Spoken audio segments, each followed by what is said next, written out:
We talked about last night, some is Masonic value. What do you find of value that keeps you coming back to lodge? It says so much about that to me, and I'm not exactly sure how to phrase it for you, for questions in particular, but I would like to have us have a round table on how do we, and we've talked about it in specifics about how we do that for our different jurisdictions. Now can we talk about it as brothers, Mason to Mason, and how do you find value in your lodge, and how might you inspire others to find value in Masonry? Does that make sense to you? Sure. I hear one. Doesn't to the rest of you. If that makes sense, I think I'd like that to be our topic, and I think we can all talk on the same topic for this next hour, and once again have a secretary or somebody to take notes, and we'll share what we have when we're done. So I'd like you to turn around and form groups of about no more than 8. It seems to me that any more than 8 was awkward last night because you end up with group discussions within the group. Steered us back on track that it's not about sitting around complaining. It's more about trying to focus on what it is we're trying to accomplish. And when we did that, we kind of came back to the things that are imperfect about our lodges or our jurisdictions. Gives us an opportunity to actually create the masonry that we wish was already there when we joined. So that, if we could create that culture within our lodges and within, especially within the candidates, right, it's not about them coming in and deciding, well, this isn't really what I expected, so I'm going to leave.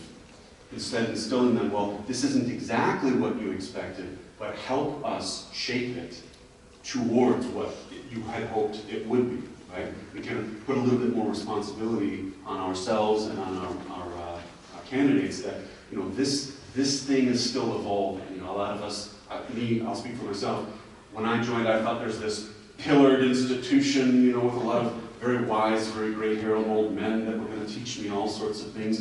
And as I shared with my group, 4 years after I knocked on the door, I was a master of the lodge. and the people that were there for my first degree, I didn't see them. And so I learned, the hard way that if I didn't start to create the type of masonry that I wanted, then why would I continue to show up? And so then we talked about the things that, there was some discussion about masonry is different for every person, and every single candidate comes looking for something different. And we started to talk about, well, what is the same? What are the things that are the same? And one of those things is the concept of family, this Masonic family, this heritage. Every single one of us is a member of a very proud, long list of very fine men that have done some wonderful things, and our names are written next to theirs. Whether they like it or not, we're all part of this family that we can be proud of, that can and should be proud of. And additionally, we make a greater connection. I'm a Marine, and I shared about the connections I had as a Marine, how my Masonic connections are so much stronger than my military affiliations because of the way in which we get involved in each other's lives, which led to us sharing some pretty powerful emotional experiences where we wouldn't know where else we would have an outlet to show weakness or to show emotion, to show helplessness. When there's moments in all of our lives, in every human being's life, when you just don't know you don't know what tomorrow's going to look like. You don't know how you're going to deal with the situation. And having that lodge environment where there's men that really care about you, there's men that aren't going to think any less of you whatsoever when you've got a few tears that you need to shed. There's going to be a whole bunch of arms around you. They're going to stay there after the lodge is closed and on through the rest of your life. And that is something that everybody has, and that is something that if whatever your dues are, it's worth it. Whatever dues you're charging, you're getting your money's worth with that level of family and belonging. We talked about how a lot of masonry seems to happen outside the lodge. You know, everybody will meet, we'll get the lodge business done, then we'll go downstairs and we'll have some wonderful conversations and we'll make some wonderful connections. And we talked about we can bring that back upstairs. You know, there are ways that we can create that environment where some of the, you know, if we close the lodge, half the people might go home and they're missing out on that benefit of what's happening out. So if we can bring that back upstairs, and one of the ways what we mentioned was, you know, you literally, okay, every time we have a Masonic education piece, we're going around the room, and everyone is going to put their 2 cents in. And instead of saying, does anyone else have anything to add, and cricket, and we close, we're going to start with this gentleman here, and we're going to go around the room. That means you're going to start thinking about what you're going to say, because you know it's coming, right? So we're forcing people to think, and we're forcing people to speak, and eventually, pretty quickly, everybody gets comfortable with that. And now nobody wants to shut up, right? Now we've got that engagement in the lodge, as opposed to, you know, back in the parking lot when everybody's got their keys in their hand about to drive away from the lodge. I think I got, admirable men were Masons and we're designed home. So being around people that you want to be like. You know, I think everybody here knows that one of the best ways to become, you know, more fit is to be around people who are actively engaging in fitness, right? If you want to be more intellectual, you should be around people who are actively seeking out knowledge. And so, you know, by that association, no matter what you're looking for in masonry, if you're looking to better yourself in certain ways, surrounding yourself with men that are additionally looking to better themselves, automatically places you on a path of a greater chance of success than failure. Have I missed anything, brother? Good enough? All right. Job. You got it. Great job. Just keep this quick, short. We had several educators in our group. One of the things that we talked about is that it's important to remember in our education, in preparing materials and in presenting materials, it's important to remember that people learn in different ways. Some are oral, some are visual, some are tactile. It's good to switch up how things are presented so that you have the greater chance of engagement from the people that you're trying to instruct.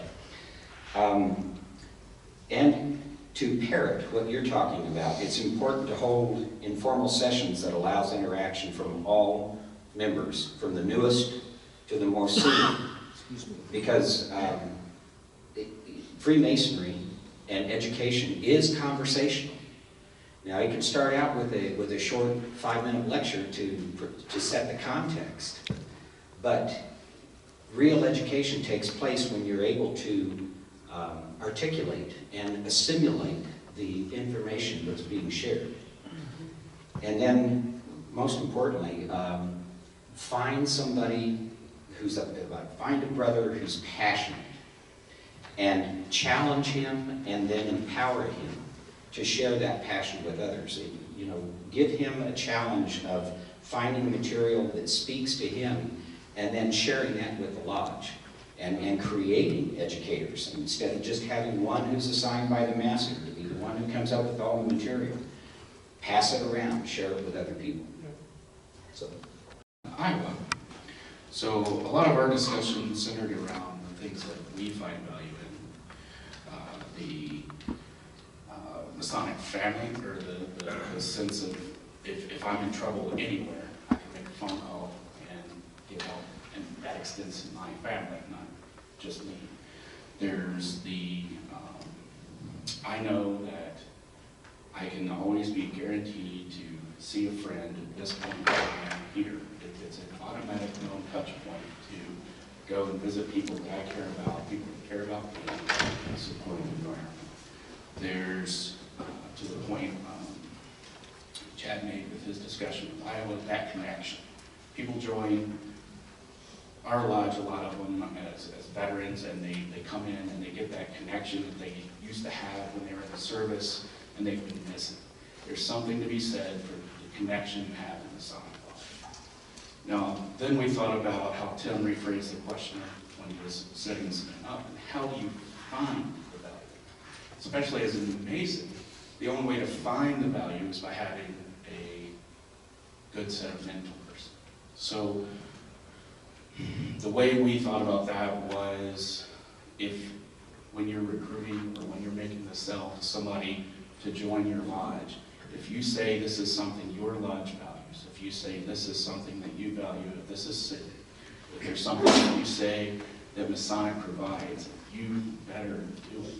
You have to follow through. If people come and don't see that it's worth their time, there's no value to them, no matter what the value proposition is to you personally. Very good, Roger. Thank you. Like this, where you really, everything's all about education. We want to create a better, more immersive experience that really does something to that individual, makes you smart, makes you understand some concept, explains it. Those are great, but I think one of the things that we've noticed within our lodges is you still have to have that connection, that ability to share, the ability to trust with your brother, that your brothers are going to keep your secrets or your truths, those personal things, keep those within a small group. Those things are really critical to get you to show up, to get you to continue to come to these experiences. And we've countless examples of education organizations who are just putting on just the education, where that's exciting the first time that symposium happens, and maybe the second time, but by the third time, all of a sudden, we've kind of dwindled off because we haven't also captured the hearts of the individual men that are part of that experience. And so remembering that heart, and that is what brings us together, and what makes us look forward to seeing each other every time we go to, whether it's a stated meeting or a symposium or an event like this, knowing that we're individuals, we're emotional characters. All of those things are critical to the education process and to the values. And then to take that a step further, where we discussed, or the next question was, then how do we inspire that value? Everyone needs to reflect on where your values are coming from. You can't inspire, you can't create new value for another person if you don't understand what your own personal value is when you're attending an activity, whether that's education or otherwise. So really being a part of that contemplative experience and knowing yourself and knowing what it is that creates your drive is critical to be able to tap into that drive of the next Mason. Thank you.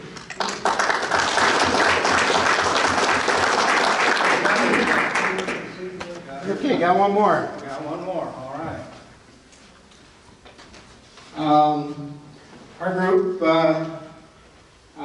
started out by talking about what we received from Masonry, and we started out by talking about the opportunity to hang out with other people and experience more of the world. And that led us to talk about who we are and what we do and how we share that with other people. That promoted the idea that respect, then we developed mutual respect among our brethren, which leads us to a more harmonious solution for problems. And it avoids the polarization that we often see outside the lodge. So we kind of talked about how oftentimes we see two sides of an argument with no real solutions, whereas within lodge, because we've looked to brothers with respect, that leads to harmony, leads to being able to sit down and actually find real solutions to problems rather than just sit back and have a polarization within the lodge. Then we started to talk about one of the things I brought up was the fact that the number 3 is really pretty prevalent within our fraternity, and we talked about 3 making a perfect triangle, and that one side of the triangle might be work skills, The second side being charity and community, and the third being socialization. And if we look to our three officers, the primary officers of the lodge, we have the master, whose job is really to put people to work and teach them working skills. His job is to make sure a budget is created, that the lodge functions and manages well, and so on and so forth. So he's teaching personal working skills by his example. The senior warden then is the guy that's responsible for charity and community. He takes the lodge outside of the building and does public either fundraising events or charitable events and so on and so forth. And of course then our junior warden is our social director. That provides a very well-balanced individual. If you have those three aspects as a man and as a human being, you're a much better balanced person. So we talked about how that concept of being able to work outside of our comfort zones and learn to improve our personal skills all comes from the three parts that we get from Masonry. Then we kind of switched gears and started talking about passing on those values that we gain. And one of our newest Master Masons in the group talked about hearing other Masons' views on esoteric stuff was important to him. And then we started talking about how do we pass that along. And Masons, we all agreed that Masons are always continually being students as well as being teachers. So not only do we continue to learn, but we try to pass it on to the newer members of the lodge as well as the ones that might be on a path that is undesirable. So we pass on by example, by personal exchange, and the third concept was by letting go, by allowing someone else to take over responsibility and stand back and say, come on, you can do this as well as I did before. Then we kind of moved on. We took our 4-month-old Master Mason here and started to interview him to find out how he got into the fraternity, how he gained value from being in the fraternity, and how he achieved his progress. Turns out, again, he's been a Mason for 4 months.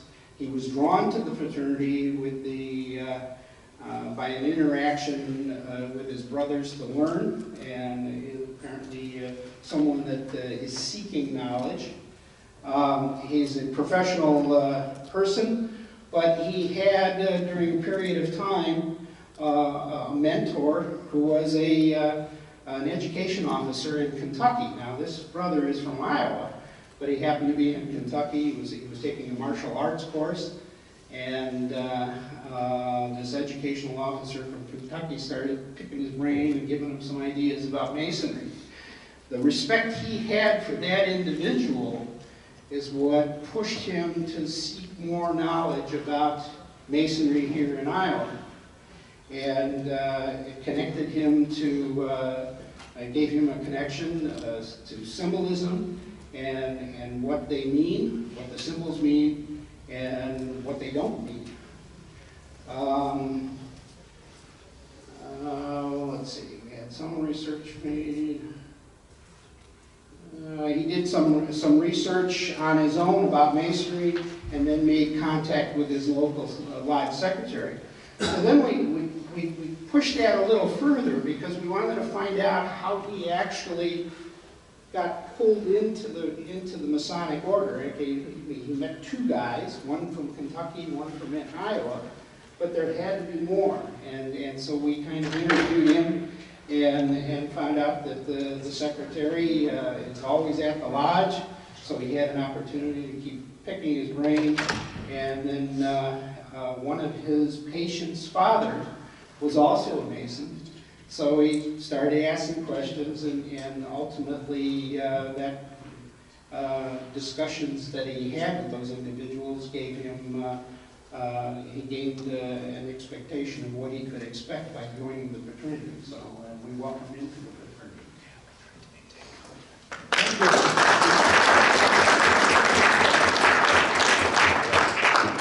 We are 10 minutes from lunch, so we're not going to do a jurisdictional report. I'd rather have my lunch be a little better than the one that was last night. Maybe I'll get there promptly and we'll be